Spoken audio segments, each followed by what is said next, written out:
Assalamualaikum warahmatullahi wabarakatuh. Perkenalkan, saya Renaldi Eka Saputra Muslimah dengan NPI 14122000096. Di sini saya akan mempresentasikan tentang pengukuran produktivitas menggunakan pendekatan POSPAH. Untuk studi kasus, yaitu PT Semoga Sukses Kasindo merupakan perusahaan yang bergerak di bidang manufaktur yang berdomisili di Surabaya. Nah, ini untuk tabel data keuangan PT Semoga Sukses Kasindo, di mana dalam tabel ini terdapat 17 data, di mana dimulai dari bulan Januari 2024 sampai bulan Mei 2025. Di mana dalam data ini terdapat beberapa aspek, yaitu aspek produksi, organisasi, penjualan, produk, tenaga kerja, dan modal. Kemudian ada nilai rasio produktivitas produksi, di mana pada data produksi meliputi pendapatan bersih dan harga pokok produksi atau HPP. Untuk menghitung nilai rasio produktivitas dapat menggunakan rumus rasio produktivitas produksi sama dengan pendapatan bersih dibagi harga pokok produksi. Maka akan diperoleh data sebagai berikut.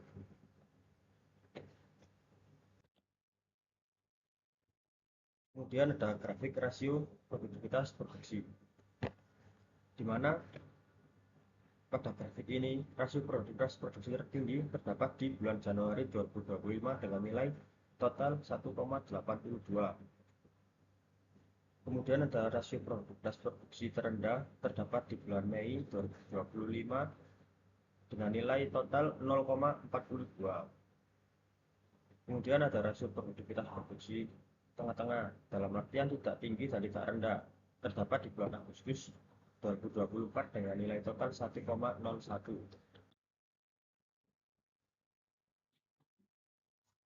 Kemudian ada perhitungan nilai indeks produktivitas produksi, di mana dalam perhitungan nilai indeks produktivitas terbagi menjadi dua konsep. Yang pertama yaitu indeks produktivitas periode dasar dengan rumus rasio produktivitas dasar dibagi rasio produktivitas dasar dikali 100%. Untuk konsep yang kedua yaitu indeks produktivitas periode saat ini,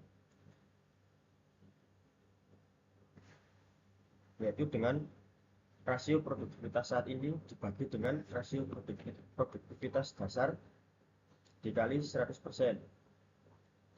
Maka dari kedua perhitungan indeks tersebut akan diperoleh nilai periode dasar seperti pada tabel di samping. Kemudian ada grafik indeks produktivitas produksi. Berdasarkan grafik indeks produktivitas produksi, maka dapat dianalisis beberapa kondisi sebagai berikut. Yang pertama yaitu indeks produktivitas produksi tertinggi terdapat di bulan Januari 2025 dengan nilai total 204. Kemudian ada indeks produktivitas produksi terendah terdapat di bulan Mei 2025 dengan nilai 47. Dan selanjutnya ada indeks produktivitas produksi tengah-tengah yang terdapat di bulan Agustus 2024 dengan nilai 113.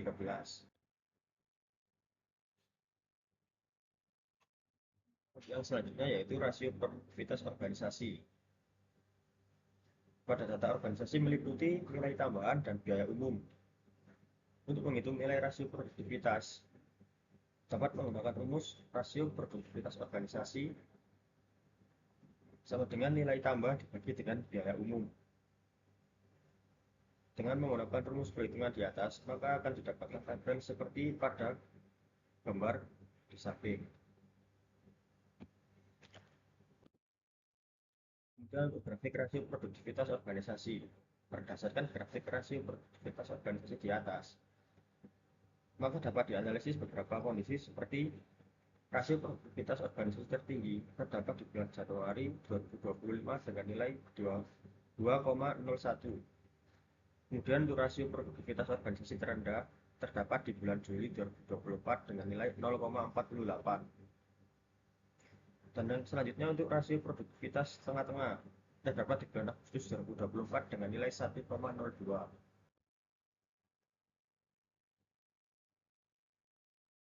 selanjutnya yaitu perhitungan nilai indeks produktivitas organisasi.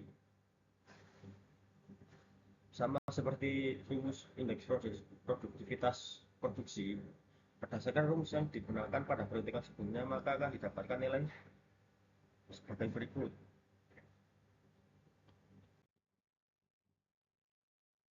Kemudian ada grafik indeks produktivitas organisasi. Berdasarkan grafik rasio indeks produktivitas, maka dapat dianalisis beberapa kondisi sebagai berikut. Yang pertama yaitu rasio indeks produktivitas tertinggi terdapat di bulan Januari 2025 dengan nilai total 242. Yang kedua, rasio indeks produktivitas terendah terdapat di bulan Juli 2024 dengan nilai 58. Dan untuk yang ketiga yaitu rasio indeks produktivitas tengah-tengah terdapat di bulan Agustus 2024 dengan total 123. Kemudian ada nilai rasio produktivitas penjualan. Pada data produktivitas penjualan meliputi laba kotor dan biaya penjualan. Maka untuk menghitung nilai rasio produktivitas penjualan dapat menggunakan rumus rasio produktivitas penjualan sama dengan laba kotor dibagi dengan biaya penjualan. Maka akan didapatkan perhitungan nilai rasio produktivitas penjualan seperti tabel di samping.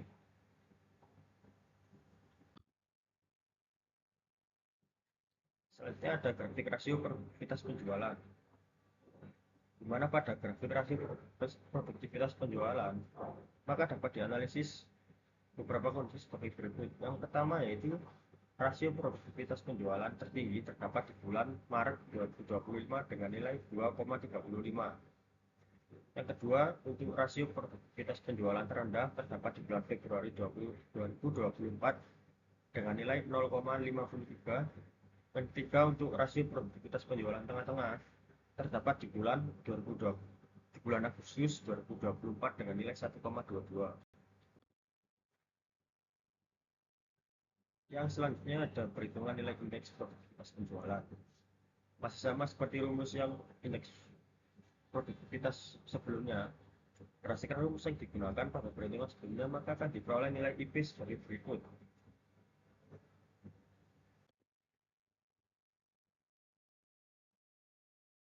Kemudian ada grafik indeks produktivitas penjualan.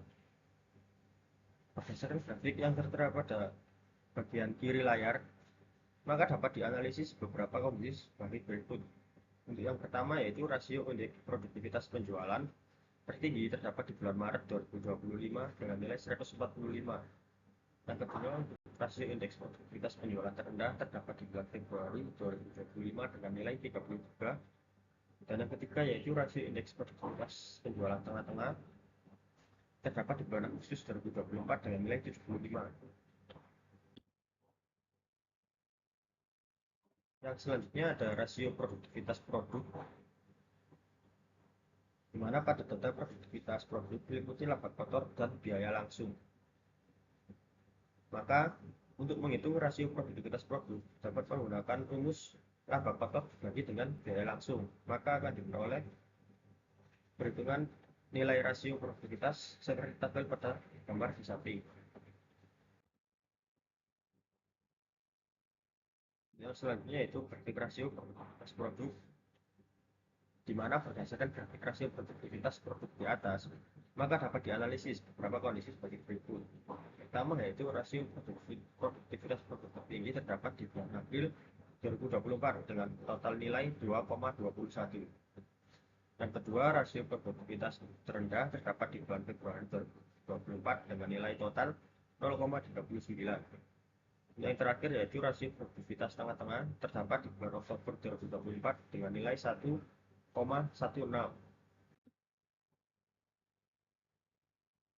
Selanjutnya ada perhitungan nilai indeks produktivitas produksi, di mana untuk nilai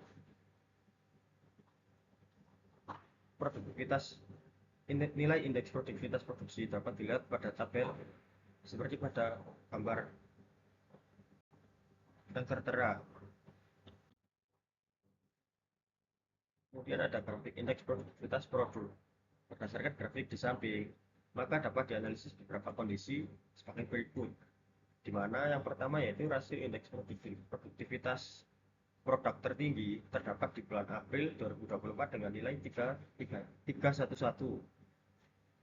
Kemudian rasio indeks produktivitas produk terendah terdapat di bulan Februari 2024 dengan total nilai 55. Dan untuk rasio indeks produktivitas produk tengah-tengah terdapat di bulan Maret 2025 dengan nilai 141.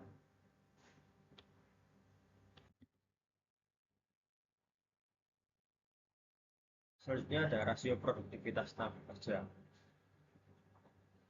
di mana pada data produktivitas tenaga kerja meliputi laba kotor dan gaji total. Untuk menghitung nilai rasio produktivitas penjualan, maka dapat menggunakan rumus laba kotor dibagi dengan gaji total. Maka akan didapatkan nilai rasio produktivitas tenaga kerja seperti pada tabel di samping.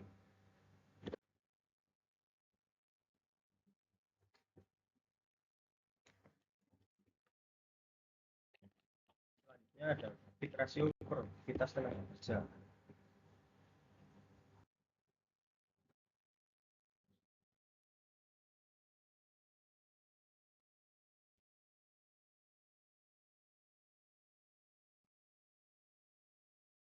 Selanjutnya ada grafik indeks produktivitas tenaga kerja. Berdasarkan grafik rasio indeks produktivitas penjualan tenaga kerja, maka dapat dianalisis kondisi seperti berikut. Yang pertama yaitu rasio indeks produktivitas tenaga kerja tertinggi terdapat di bulan Maret 2025 dengan nilai total 179. Rasio indeks produktivitas tenaga kerja terendah terdapat di bulan April 2025 dengan nilai total 29. Dan untuk rasio indeks produktivitas tenaga kerja tengah-tengah terdapat di bulan Oktober 2024 dengan nilai 89.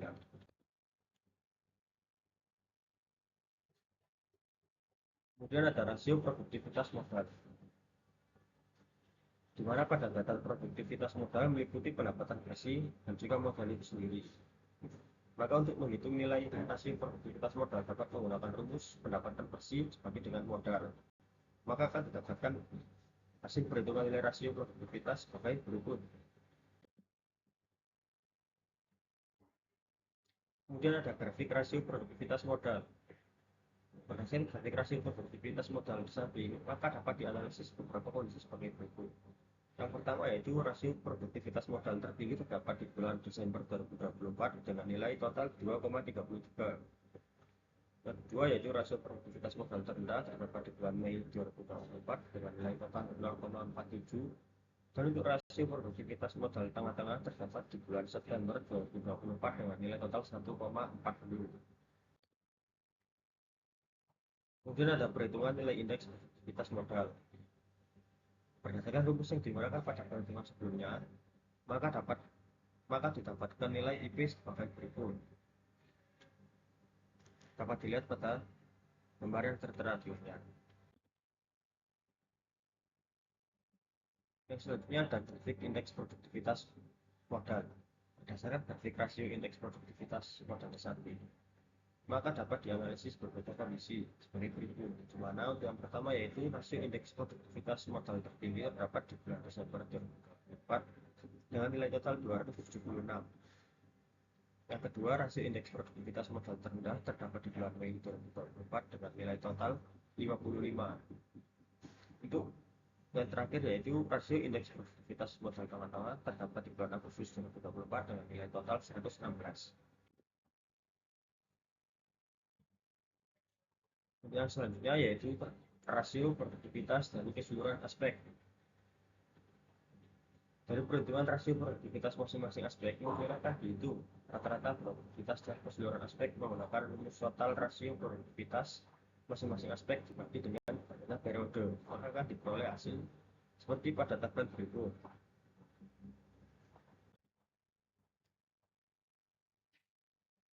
Yang selanjutnya yaitu grafik produksi, grafik rasio produktivitas dari keseluruhan aspek.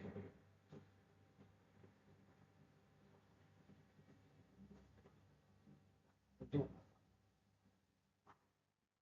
di mana di sini terdapat aspek produksi dengan rata-rata rasio produktivitas keseluruhan aspek 0,97, organisasi dengan rata-rata 1 penjualan dengan rata-rata 1,15, kemudian ada aspek produk dengan rata-rata 1,02, kemudian ada aspek tenaga kerja dengan nilai rata-rata 1,05, dan yang terakhir ada aspek modal dengan nilai rata-rata 0,91.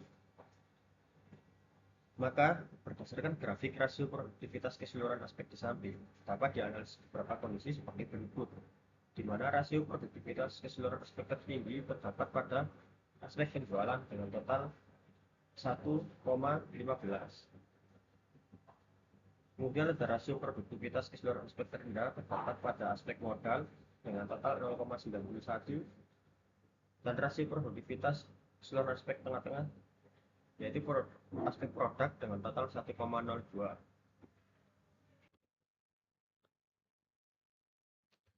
Selanjutnya yaitu perhitungan nilai indeks produktivitas keseluruhan aspek.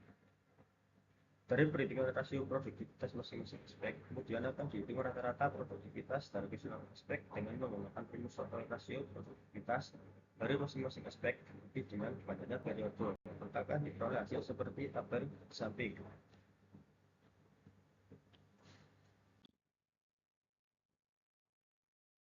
Selanjutnya ada grafik indeks produktivitas dari keseluruhan aspek, di mana pada aspek produksi dengan rata-rata 108,82, aspek organisasi dengan rata-rata 119,92, aspek penjualan dengan rata-rata 71,03, aspek produk dengan rata-rata 143,78, aspek tenaga kerja dengan rata-rata 76,99, dan yang terakhir ada aspek modal dengan rata-rata 108,36. Maka berdasarkan grafik rasio indeks produktivitas keseluruhan aspek di samping dapat dianalisis beberapa kondisi sebagai berikut. Yang pertama yaitu rasio indeks produktivitas keseluruhan aspek tertinggi dapat pada aspek produk dengan total 143,78. Kemudian untuk rasio indeks produktivitas keseluruhan aspek terendah yaitu aspek penjualan dengan total 71,03, dan yang terakhir ada rasio indeks produktivitas keseluruhan aspek tengah-tengah yaitu aspek produksi dengan total 108,82. Kemudian di sini ada peningkatan perbaikan produktivitas. Berdasarkan dari grafik rata-rata rasio produktivitas keseluruhan aspek yang memiliki nilai terendah adalah aspek modal dengan total 0,91. Dan demikian beberapa upaya yang dapat dilakukan untuk meningkatkan produktivitas pada aspek produksi pada aspek modal menggunakan kriteria Postpak adalah sebagai berikut. Ini bagian produksi yaitu modal. Untuk kriteria produksi yaitu menggunakan turnover atau total capital employed. Untuk tindakan perbaikan sendiri yaitu dengan menggunakan pengendalian persediaan, manajemen keuangan, analisis investasi, serta perencanaan dan pengembangan ekonomi perusahaan. Untuk yang selanjutnya, berdasarkan grafik rata-rata indeks produktivitas keseluruhan aspek, yang memiliki nilai terendah adalah aspek penjualan dengan total 71,63. Dengan demikian, beberapa upaya dapat dilakukan untuk meningkatkan produktivitas aspek penjualan dapat menggunakan kriteria Postpak sebagai berikut. Untuk bagian produktivitas yaitu penjualan of sales, kriteria produksi yaitu gross margin atau total sales cost. Untuk tindakan perbaikan yaitu analisis pasar, identifikasi pasar, strategi produksi, strategi harga jual, serta analisis distribusi atau logistik.